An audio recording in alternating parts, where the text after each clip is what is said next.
Bom dia, meus amigos, bom dia, povo espírita, não espírita, simpatizantes, meus amigos. Vamos ler sobre as desigualdades da riqueza. A desigualdade das riquezas é um desses problemas que inutilmente se procura resolver quando se leva em conta apenas a vida atual. A primeira questão que se apresenta é esta: por que todos os homens não são igualmente ricos?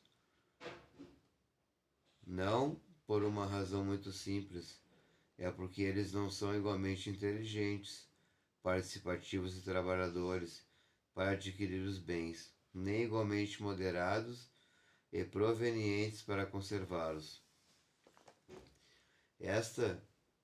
Está matematicamente demonstrado que, se a riqueza fosse igualmente repartida, caberia a cada um uma parte mínima e insuficiente, imaginando que a divisão pudesse ser feita. O equilíbrio seria rompido em pouco tempo, porque as pessoas pusessem a capacidade e as aptidões diferentes entre si.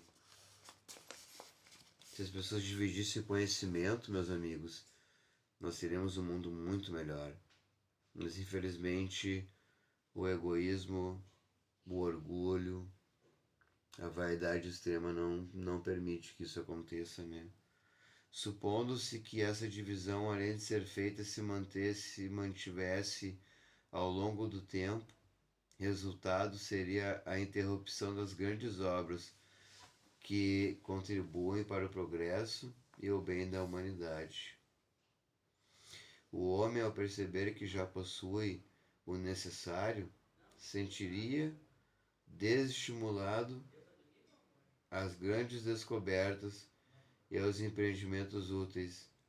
Se Deus concentra a riqueza em certos pontos, é para que dali se distribua a quantidade suficiente segundo a necessidade de cada um. Deus dá para nós o que cada um merece e o que cada um precisa. O mundo espiritual é muito amplo, meus amigos. Deus não faz nada em vão. Deus sabe exatamente o que ele faz. Entendeu? Já há uma programação deles. Eles já se programaram. Ele já se programou, no caso, né? Para que nós pudéssemos se programar também. E se admitirmos isso, pergunta-se por que Deus concede riqueza para pessoas incapazes de fazê-la frutificar para o bem de todos. Aí está uma prova da sabedoria e da bondade de Deus.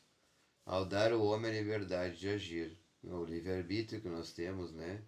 Deus quis que ele chegasse pela própria experiência e distinguir o bem do mal, que a pratica. Ele chega, e se ele chegasse pela própria experiência distinguir o bem do mal, o bem e o mal fosse o resultado de seus esforços, de sua própria vontade.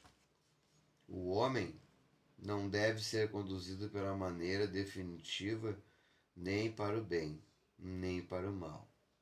Por que então ele seria um exemplo dos animais, apenas um ser passivo, sem responsabilidade nenhuma? Todos nós, meus irmãos, temos responsabilidades nesse plano, sejam elas materiais, sejam elas espirituais, sejam elas evangélicas de passar mensagem. Todos nós temos. A riqueza, ela é um meio de colocar em prova a prova moral da pessoa.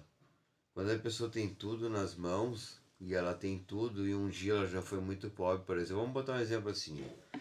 Uma pessoa que foi muito pobre um dia na vida, tá? E depois ela passa a ter tudo na mão.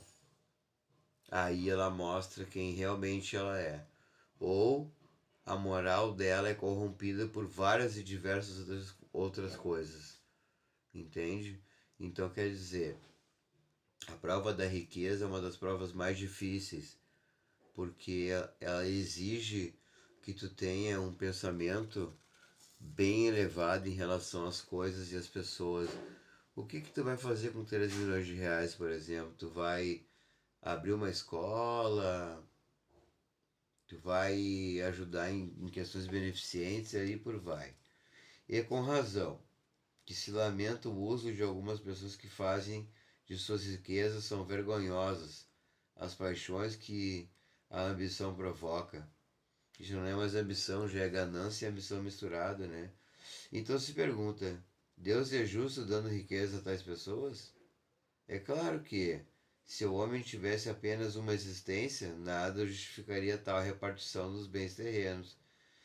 Entretanto, se em vez do homem limitar uma visão da vida presente, considerar o conjunto das existências, percebe que tudo se equilibra com a justiça. Assim, o pobre não tem motivos para acusar a providência, nem para invejar os ricos, nem os ricos têm motivos para se vangloriarem do que possuem.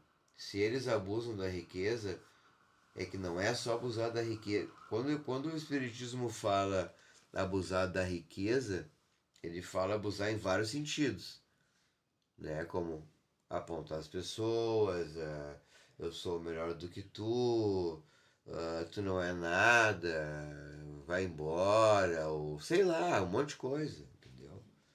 E eles abusam da riqueza, não será como decretos, nem como leis, limites, está escrito no Evangelho, foi os Espíritos que escreveram isso. Limitem o uso do luxo e do supérfluo. Quando uma pessoa, por exemplo, te dá uma coisa superficial, mostra, tipo assim, ó, se eu te dou uma rosa orgânica, verdadeira e com amor, e ela cresce, aquilo mostra que eu te amo de verdade. Quando uma pessoa vem te dar qualquer coisa, tipo, toma isso aqui pra ti, uma flor, vamos dizer assim, uma flor não, pode ser qualquer coisa, pode ser uma coisa superficial. Mostra a superficialidade moral e espiritual da pessoa, entendeu?